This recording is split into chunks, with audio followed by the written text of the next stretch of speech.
A 5-year-old boy fell 15 to 20 feet off a water slide at Lake Winnepesaukah on Tuesday.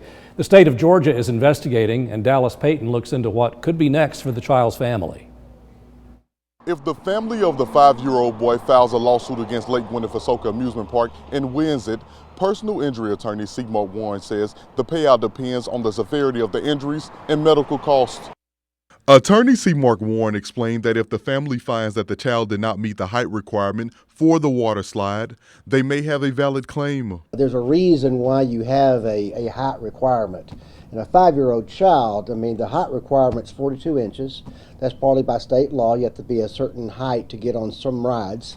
And it's up to the employees of the amusement park to make sure that that child is tall enough to ride the ride. Warren says if the injury was due to an employee mistake, the water slide would probably not be shut down.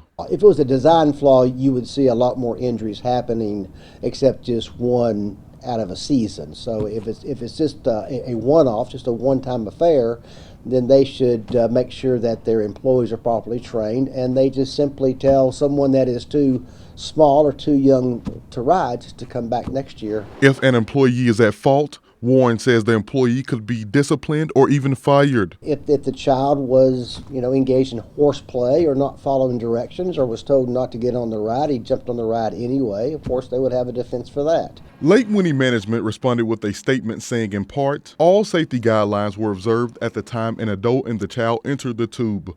The child was treated at the park and transported to Children's Hospital. They went on to say the state of Georgia re-inspected the Twist and Shout water ride on Thursday and it's been reopened. For Local 3 News, I'm Dallas Payton.